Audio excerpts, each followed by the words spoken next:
Shalom, and welcome to Yasar Torah, the upright way. We uncover the eternal truths of the Torah, the prophets, and the teachings of Yehoshua, guiding you to walk in obedience to Yah's commandments. Let's journey together on the path of righteousness. Make sure to subscribe and click the notification bell. Welcome back to the Ancient Paths series, where we uncover the foundational truth as taught by the Most High Elohim. Today, we explore monotheism, the belief in the One True Elohim, and how Christianity, over time, deviated from this ancient path. In Deuteronomy 6:4, the Most High declares, "Hear, O Israel, the Most High is our Elohim, the Most High is one." This declaration is central to the Torah and all of Scripture. Yet, today, many people have strayed from this core teaching. Join me as we dive into the Scriptures, history, and lost texts to uncover the truth about monotheism and its distortion over time. Monotheism is the worship of one Elohim who is sovereign, eternal, and unchanging. Monotheism is at the heart of the word of the Most High and the teachings of the prophets. This is not just a declaration of belief, but a call to exclusive devotion to the Most High alone. This foundational truth separates Israel from the nations and their polytheistic practices. Unlike other ancient cultures that worshipped multiple deities, Israel was called to worship the Most High alone. Today, this truth has been distorted, leading to doctrines and practices that obscure the singularity of the Most High. Monotheism is not merely the belief in one Elohim, but the active acknowledgement that the Most High is the only true source of life, power, and authority. In Deuteronomy 4:35, Moses declares to Israel, "You were shown these things so that you might know that the Most High is our Elohim. Besides him, there is no other." This belief is central to the covenant between the Most High and Israel. It demands that we reject all forms of idolatry and recognize the Most High as the sole creator and sustainer. Exodus 23 echoes this, "You shall have no other Elohims before me." The prophets reaffirmed this truth throughout Israel's history. In Isaiah 45:5-6, the Most High says, "I am the Most High, and there is no other. Apart from me, there is no Elohim. I will strengthen you, though you have not acknowledged me, so that from the rising of the sun to the place of its setting, people may know there is none besides me." Monotheism sets Israel apart from the nations, whose polytheistic practices were centered on multiple deities, each governing specific aspects of life. The Most High's call to Israel was radical, exclusive worship and obedience to him alone. The earliest followers of Yehoshua were Torah-observant Israelites who lived and breathed the law. "Hear, O Israel, the Most High is our Elohim, the Most High is one." This powerful declaration defined their identity and their relationship with the Most High. It was not simply a creed, but a way of life, a commitment to the exclusive worship and obedience to the Most High. Yehoshua, the living Torah, affirmed this foundational truth when asked about the greatest commandment in Mark 12:29. His response was unequivocal. "The most important one is this: Hear, O Israel, the Most High is our Elohim, the Most High is one." In this statement, Yehoshua upheld the core of monotheism, pointing his followers back to the foundational truths of the Torah.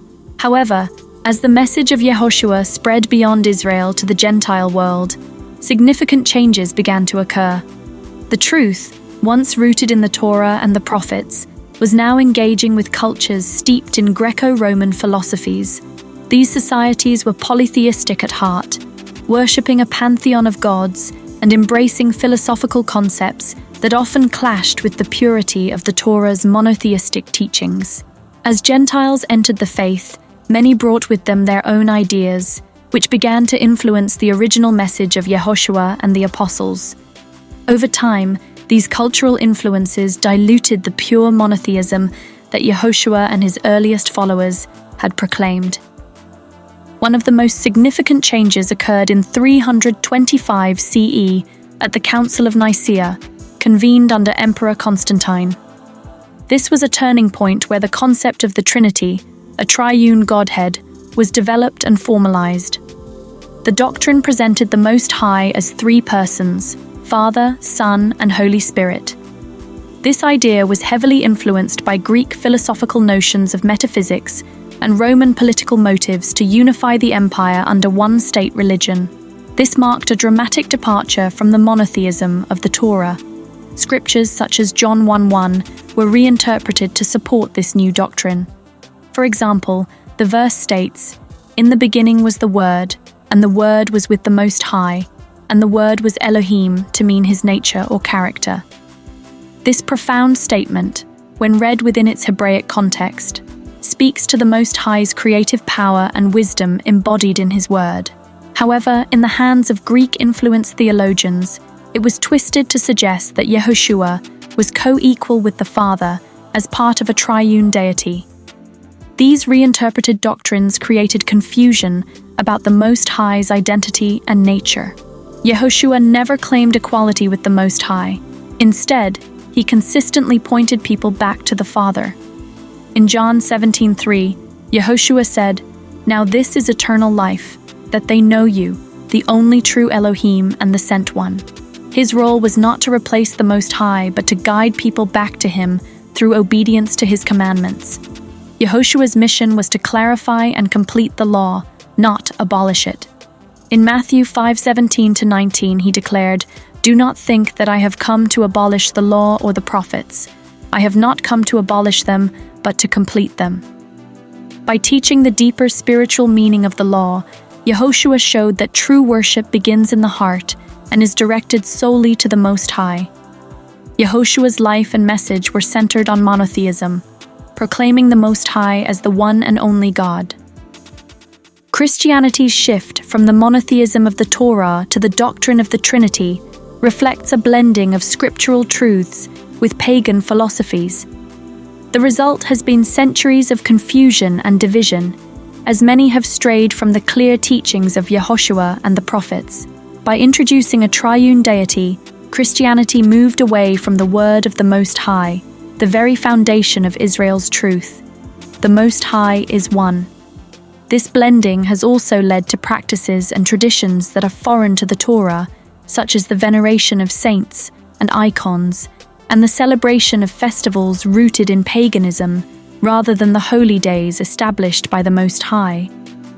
These departures have obscured the path to the Most High, replacing the clarity of Torah monotheism with a tangled web of doctrines and rituals. This deeper understanding of the law demonstrates that true obedience begins within. It is not enough to refrain from outwardly breaking the commandments. We must also align our hearts and minds with the Most High's will. Yehoshua's teachings show that sin begins in the heart, and it is there that the battle for obedience must be won. By internalizing the Torah, we safeguard against outward transgressions, living lives that are pleasing to the Most High. This is why Yehoshua is called the living Torah. He embodies the word of the Most High and serves as the perfect guide to lead us back to the ancient path. Yehoshua declared in John 14:6, "I am the way, the truth, and the life. No one comes to the Father except through me." This statement is not a departure from the Torah, but a fulfillment of its purpose.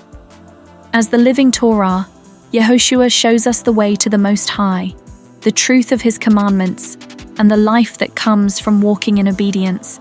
He calls us to return to the Most High by first understanding and obeying the law, and then allowing it to transform our hearts. Through Yehoshua, we are shown the deeper spiritual significance of the commandments, enabling us to draw closer to the Most High. Yehoshua's mission was to guide humanity back to the ancient path, a path defined by obedience to the Most High's commandments. In Jeremiah 6:16, the Most High says, "Stand at the crossroads and look. Ask for the ancient paths. Ask where the good way is, and walk in it, and you will find rest for your souls." This is the very path Yehoshua came to restore, By aligning our lives with the Most High's law and allowing it to transform our hearts, we find the rest and eternal life that the Most High promises to those who walk in His ways. The prophets of old spoke of a time when the people of the Most High would return to Him and His commandments. Jeremiah 31:31-33 declares this profound promise. "The days are coming," declares the Most High, "when I will make a new covenant with the people of Israel and with the people of Judah. It will not be like the covenant I made with their ancestors when I took them by the hand to lead them out of Egypt. I will put my law in their minds and write it on their hearts. I will be their Elohim and they will be my people."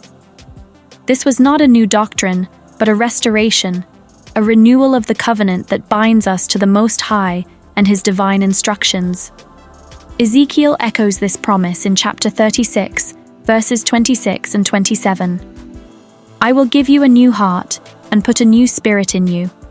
I will remove from you your heart of stone and give you a heart of flesh. And I will put my spirit in you and move you to follow my decrees and be careful to keep my laws." The Most High's vision is clear. His law, His Torah, was never meant to be discarded. Instead, it was to be written upon our hearts, a part of our very being.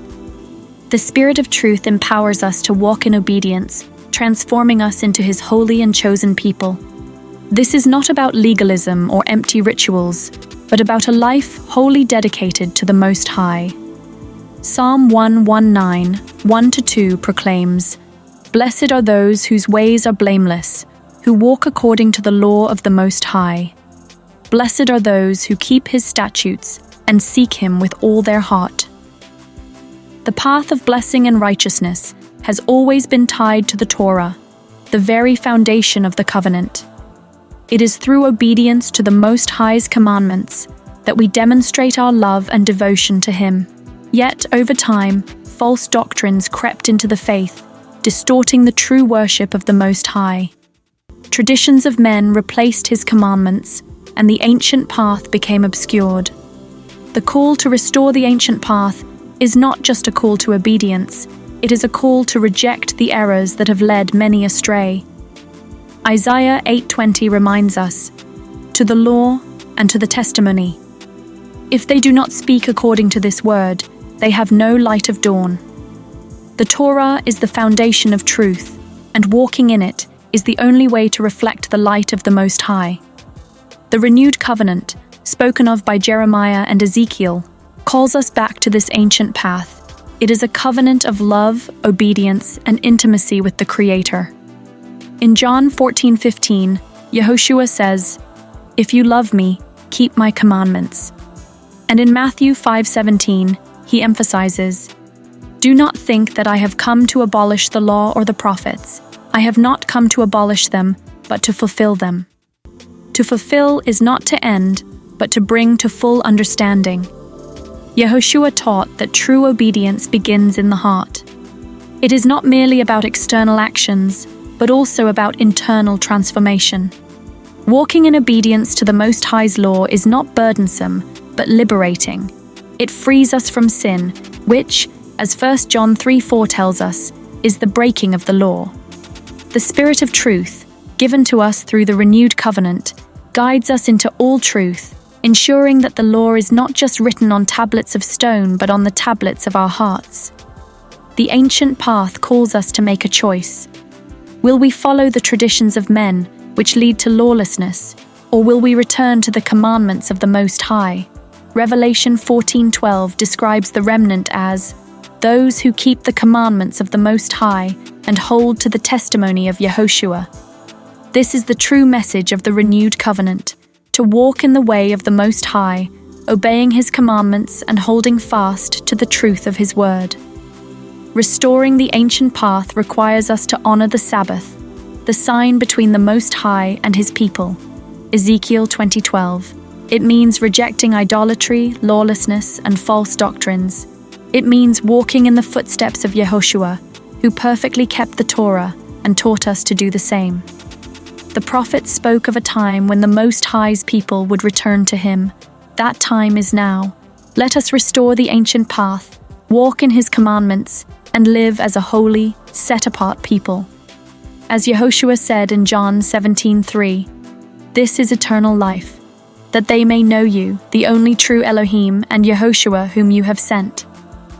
It is time to return to the ancient paths, to the pure worship of the Most High, the One True Elohim. The Most High is calling His people back to Him, as the prophet Jeremiah declares, "Stand at the crossroads and look. Ask for the ancient paths. Ask where the good way is, and walk in it, and you will find rest for your souls." The way is clear. Reject the doctrines of men and the pagan influences that have crept into modern faith. Embrace the eternal truth of the law. Hear, O Israel, the Most High is our Elohim, the Most High is one. This is the heart of monotheism, the foundation of the faith Yehoshua came to restore. He is the living Torah, showing us how to internalize the law in our hearts and live lives of holiness. He reminds us that true obedience begins within, transforming our hearts and minds so we can walk in perfect alignment with the Most High's commandments. The Most High is calling you, calling all of us, to return to Him. The time to reject the confusion and darkness of man-made doctrines is now. Will you answer the call? Walk the ancient path. Worship and obey the Most High, the One True Elohim.